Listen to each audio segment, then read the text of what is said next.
This is a reading from one of the chapters of my film production book, Circumstances Beyond My Control, Chapter 14, Ansel, 1975, 1976. Before I start the reading, I'll give you the background. In September, I believe it was, of 1976, I started the only full-time job I ever had in production, which was studio manager at Jerry Ansel Productions in New York, a TV commercial production house.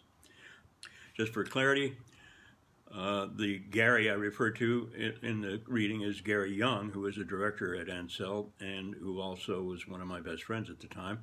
And Betsy, that I refer to, is now known as Elizabeth. That's my wife, with whom I will shortly be celebrating our 50th anniversary.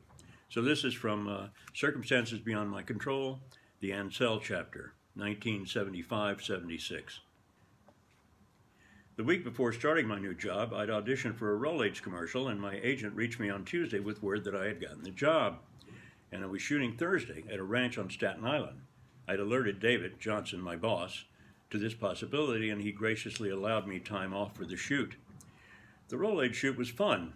Many of the crew were people I'd been working with, especially for the last few days at Ansel, so there were lots of, "What are you doing here?" type questions, which I grandly replied, "Today, I'm talent." Louise Young, Gary's wife at the time, was the script supervisor, and a goat ate some of her notes. This was funny to everyone but Louise. I was back at Ansel by noon and at work on my first shoot with Jerry. He was, in those days, known as the king of P&G. Procter & Gamble still is, the monolithic company that created hundreds of name-brand household products. A few of their best-known brands are Bounty, Braun, Charmin, Crest, Downy, Gillette, Head & Shoulders, Olay, Pampers, Tide, Vicks.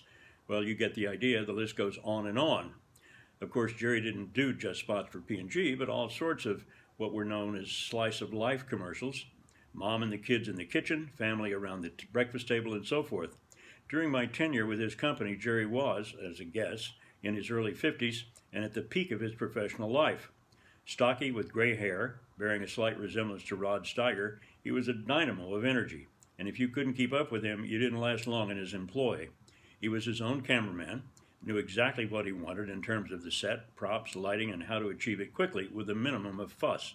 The rest of this first week is a blur, except for the fact that each night I got home later, and each morning my call seemed to be earlier, and Betsy laughed a lot.